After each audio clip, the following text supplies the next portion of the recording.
Hello and welcome to another drive-in double feature. I'm Ryan, I'm Nathan. and this is the podcast where we talk about two spooky movies a week every Tuesday and Thursday. But before we get into anything, we have a Patreon over at patreon.com/drive-in double feature podcast. Just a couple of scary podcast additional content that we have over there. Totally scary, gonna scare the pants off you. Oh yeah. If you're very sensitive, don't go over there. It's so scary for $5 a month. But don't worry, everything's completely safe here on our free product. So don't worry, totally safe. Boo. But that was Tuesday, Nathan. Come on. But Sorry. I apologize. but anyway, today we're going to be talking about 1944's The Uninvited, and that's directed by Lewis Allen.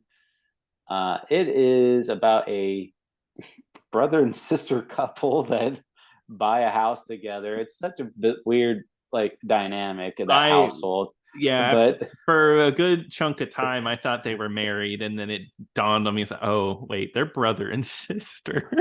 yeah, it's I'm not really sure the dynamic, but it's the 40s. That's just how people lived back then. But People didn't think about it that way. They're like, oh yeah, it's nice to have a brother and sister living together.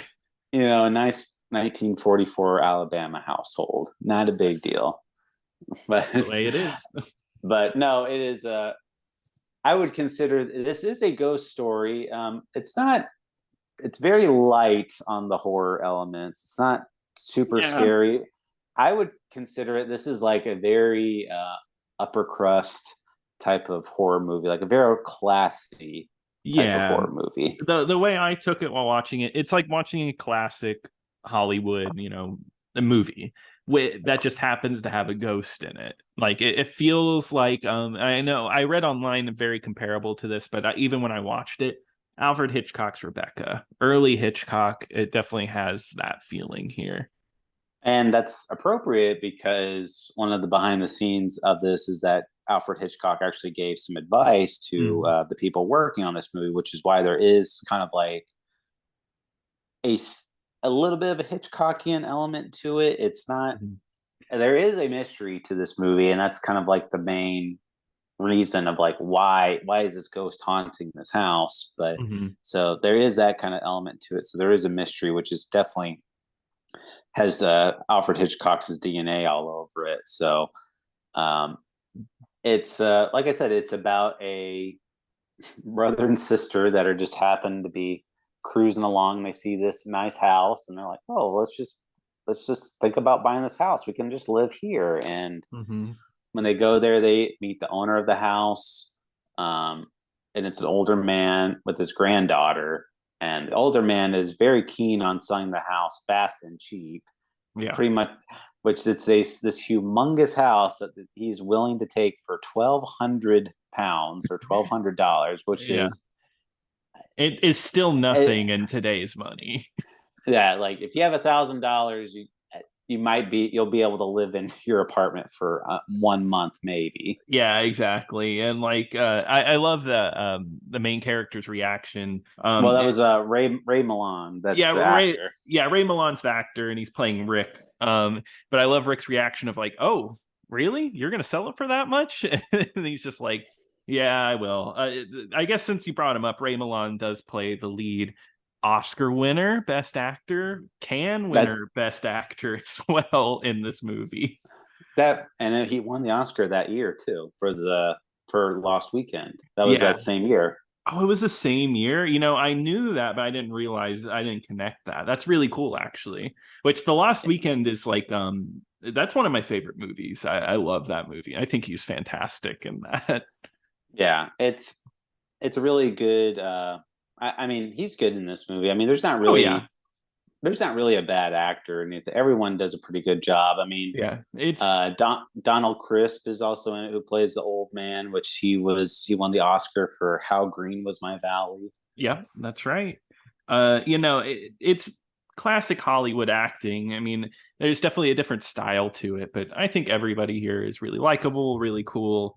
And the young daughter that you were talking about was played by Gail Russell, who is kind of more known for her death than anything, which I read about before I watched this movie, and it's kind of weird watching this movie being a ghost story, and she died really young. She died in her 30s, so Mhm. it's a very interesting presence to the movie.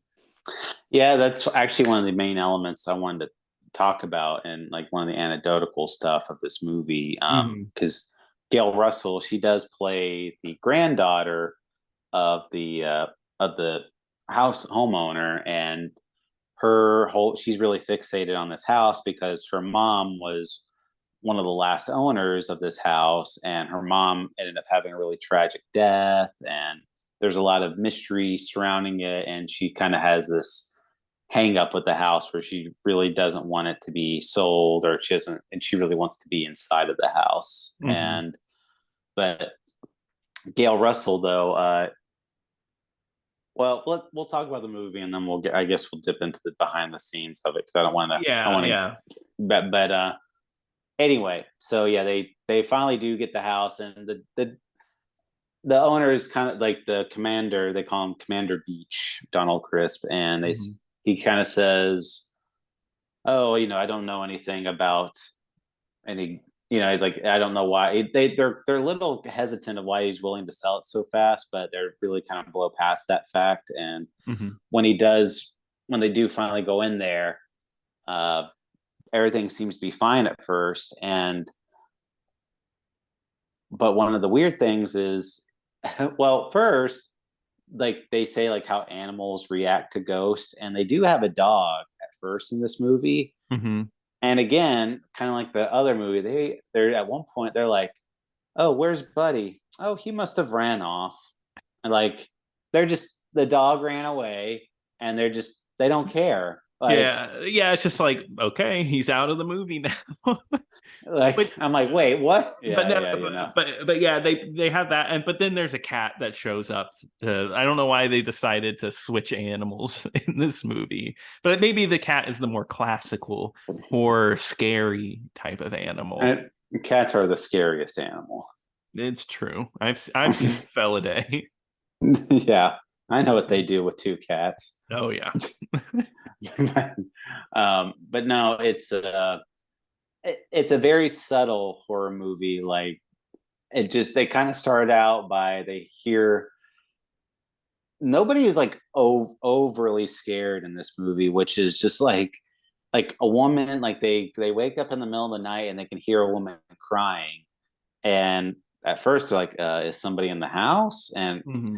which Rick says to his sister Pam, and Pam's just kind of like, oh, because Rick had to go out of town, and she's been in that house for 3 weeks, and she was like, oh yeah, you hear it, and then it goes away, but I've been all throughout the house and can't find where it's coming from. And I'm like, if that was like night one and I heard that, I'm out of there, like out. Exactly. Yeah, no. I don't think I could handle that. But yeah, they're so nonchalant about the scariness. Well, actually, I think it ends up being funny because Rick, he kind of acts tough. He's one of those where he's like, like it has to be this. There has to be an explanation. But that night that does happen, he does run back to his room and he looks scared as hell and he gets tucked up in his bed. I thought that was a funny little scene. Yeah, that was funny, but I mean, still, I couldn't go back to bed after like, I oh, wouldn't be getting a good night of sleep. well, there's a woman crying in my house. I'll just go back to bed. Because So I wouldn't think ghost. I would be like, who's trapped in the walls here? Where's the that's what dungeon? that's what I would think too. I was just like, is there somebody here? Like, Yeah, but no, it goes to ghost. I like the brother and sister, that the sister is way more just like, yeah, no, it's a haunting.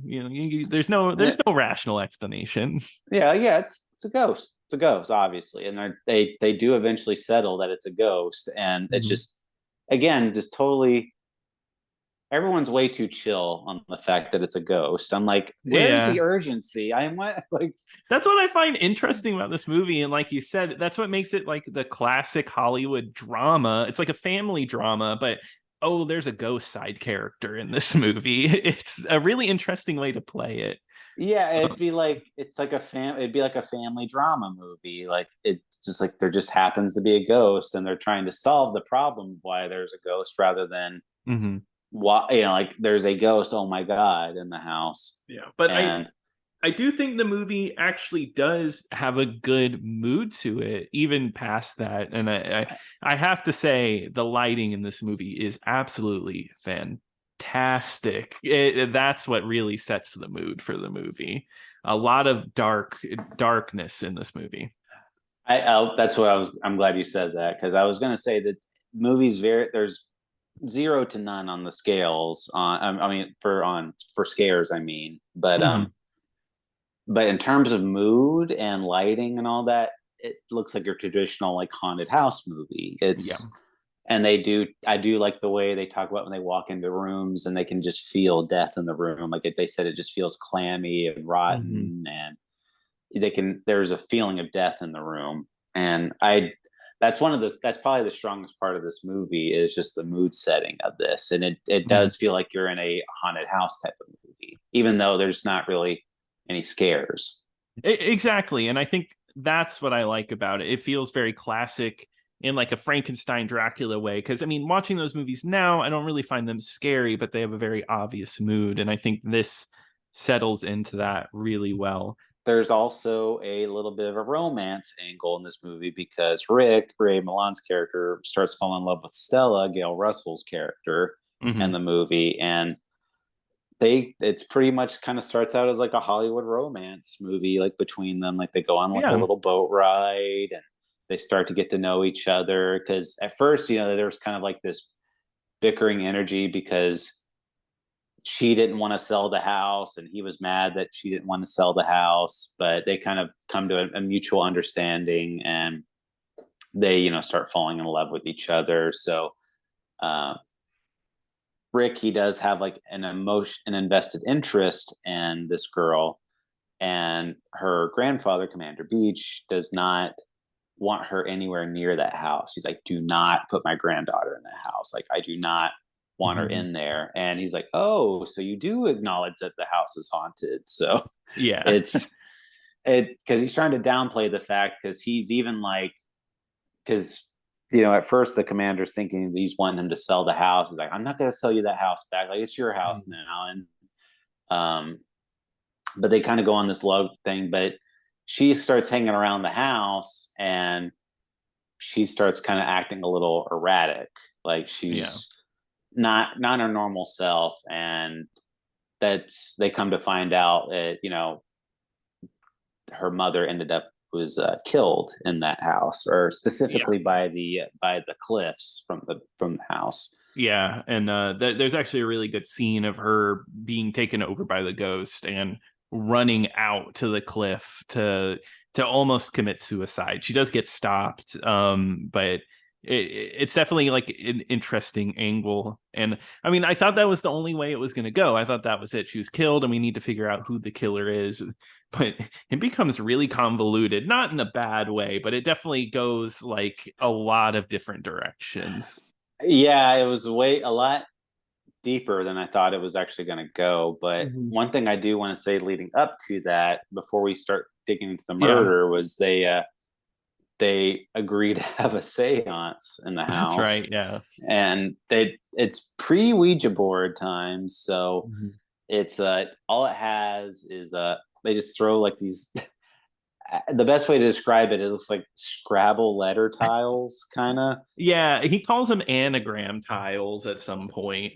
But that to me, it looks like you throw a bunch of Scrabble letters on Yeah, a table, and they have a piece of paper that says no and yes and all and that, and a wine glass, right? they use and yeah, instead of the little arrow thing or whatever you see in Ouija boards, it's this wine glass, and it's kind of funny at first because they befriend a doctor character that lives in town, and they are like setting up the seance, and Pam and Stella are kind of into the whole like, yeah, this is a ghost. We're about to talk to a ghost, and like the doctor and Rick's character is like, we're gonna like mess with this Ouija board and like Hmm. kind of point to the answers that they're wanting. But then the gag was is like the ghost actually is the one controlling. Hmm. The little Ouija board. Yeah, I think even like one of the characters is like, Rick, you're pressing down too hard. I can tell, and he has to take his hands off of it at some point. I just kept thinking of if you've ever seen like that Ouija board like commercials, like you're moving it. I'm not moving it. Like you are so moving. I'm definitely not moving it. No, I have not seen that, but that sounds really funny. That's always like the joke is just like Yeah. the Ouija board thing is moving on its own, um Okay. but yeah, it was a good setup though. I that part I liked. That scene is really good. I like that for because there's so many seance scenes in movies like past this point. I mean, I haven't seen every movie from before this time, but I can imagine this You is one of the. haven't? I haven't actually. I know I say I've seen every movie, but but I would say this is probably one of the earliest seance scenes in a movie, and I think it's done really well. Yeah, I enjoyed it, and like I said, this is you don't see this a lot, or I guess at least back then, and Yeah. even like because they have like a maid type of character, like a housekeeper, and Mm, she sees the anagram on the table, and she's like, "This is for the devil. Like this is calling on like yeah. devilish spirits that are going to come out." Yeah. No, I thought that was funny. Also, we skipped over one line. I have to bring it up really quickly between the brother and sister. I forget what the sister says, but I think the brother says, "Oh, you are tempting me," or something along those lines. Like, like very like a little iffy. So once again, and it comes up multiple times in this movie. This brother and sister, they're a little close. Yeah, I'm not really sure. I mean, we say that, but like they don't they're old enough to own a house together, but they Yeah. don't live with their parents or Mhm. anything like that. So I'm not really sure, like I said, what the relationship is between them. So it's Whatever. I mean, Rick there, he has his love interest, so he yeah, I think they had to do that honestly, like yeah. so they don't get any ideas, guys. But No, he likes her. Okay. yeah, but um, but we kind of get into the like the mystery with, and we get another character really late in the movie. Uh, is her name's Miss Bird, right? The character that runs like the no, no, house. no. Miss Bird was one of the patients in there. It was Miss Holloway. That's right. Miss Bird's the one with the rocks. Okay, yeah, Yeah, yeah. yeah. Miss Holloway runs the crazy home, and and I guess I just went up and I looked up some special features because I don't have the criterion, and I saw a Turner Classic movie thing, and they were talking about how this character, a lot of people perceived her as a lesbian, and Mm. groups of lesbian women would go to the movies back then dressed as her. I don't know if this is, I mean, it's TCM running this, so I'd hope they do some kind of fact checking. But I thought that was the wildest thing I'd ever heard, that this is like a really early, like, lesbian film. Did you get any of that from this character? I mean, No, not at all. I'm not one to like point out like you're wrong, but they don't ever explicitly state anything about this woman other than she runs this facility. No, I did not get this at all. She's more just to me mysterious. Like she's just a mysterious person, but I never got the idea that she was gay in any way. I just thought it was an interesting thing Turner Classic Movies brought up. Hey, you know what? Props to them. But Yeah. uh, but yeah, we you kind of dig into the mystery of the movie though, and she's the one that kind of sheds light on the whole thing because she was her mom's nurse, I believe, Hmm. at the time, and it turned out that Stella's mom was not actually Stella's mom. Spoilers. Oh my god. Yeah, no, and I mean, I'm gonna be honest. This twist got me. I wasn't expecting it. It was actually a really well done twist. To me, like I said, convoluted is the word. It took me a few moments. I feel like it maybe was a little overwritten, but I liked the concept. I liked the idea.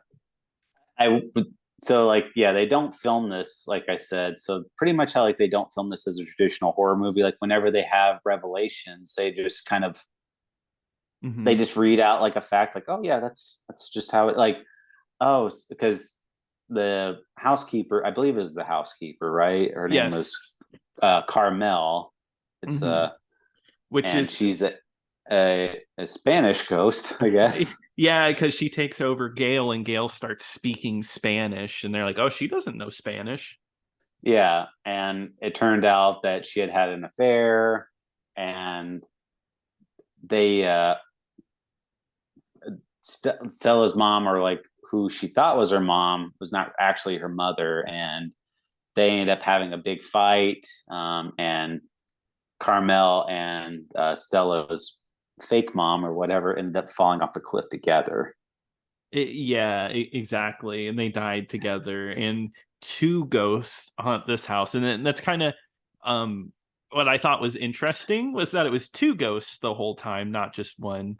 Oh, and we didn't even talk about how these ghosts look. I think it's a really cool special effect for the time, how they're kind of hazy and wispy and flow. It's not a scary kind of ghost. It's like a more, I guess, realistic's not the right word, but It's it's it, definitely an interesting look at a ghost. yeah, it's like you don't get a full view of their face, like you said, like Hmm. they're kind of wiggly a little Hmm. bit and Hmm. hazy.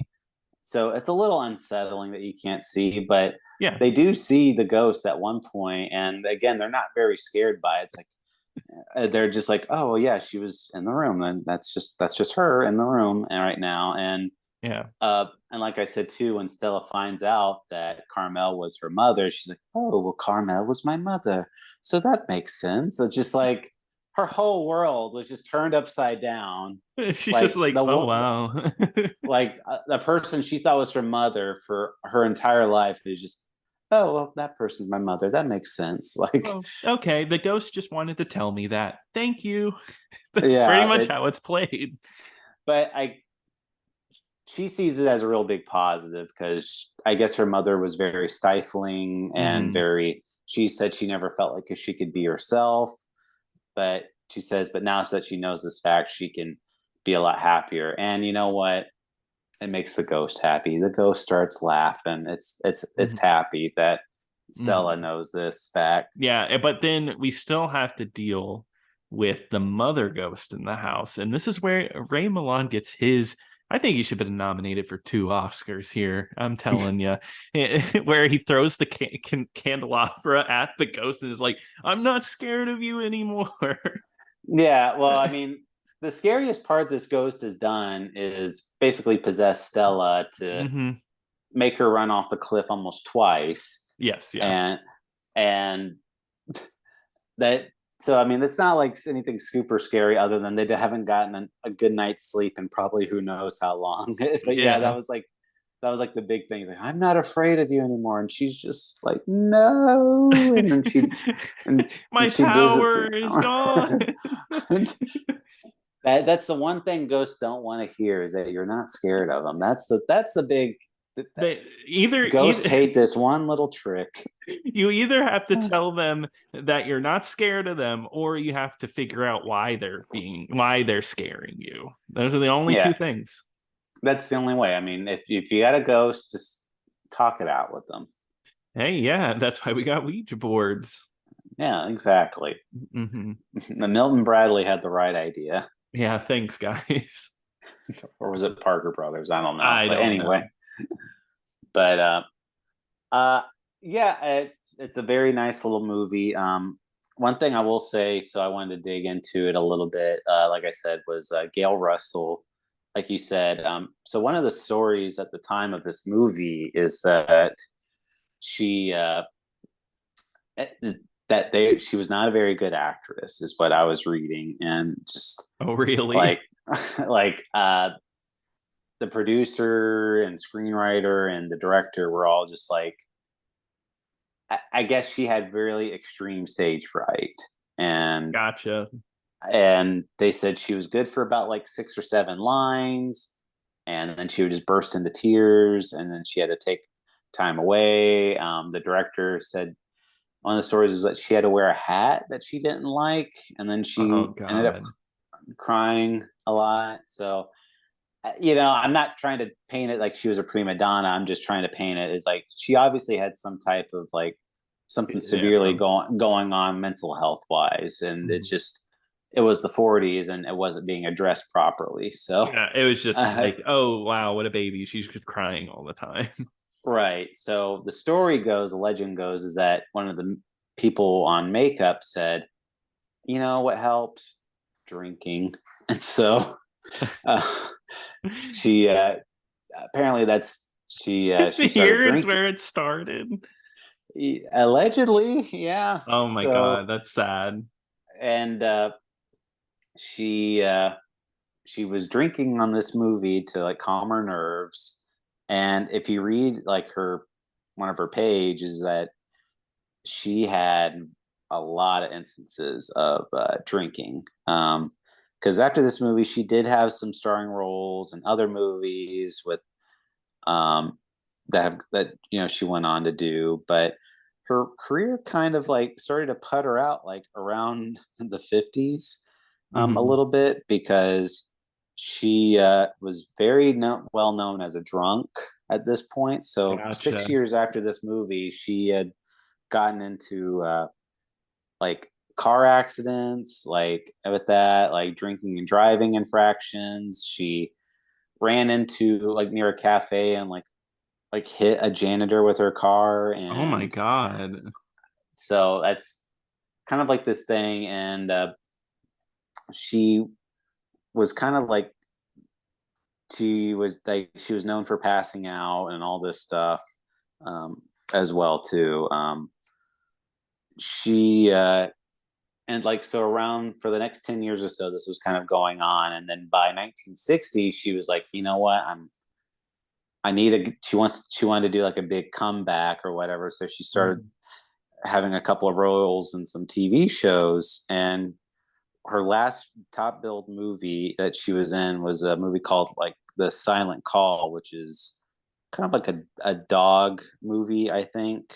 Gotcha. So it and anyway, the story goes is that she didn't show up one day for work, and they found her at home, and she was dead with a bottle of vodka next to her, and at the Mhm. age of only 36. So she was already like Yeah. a fading star before she was even 40.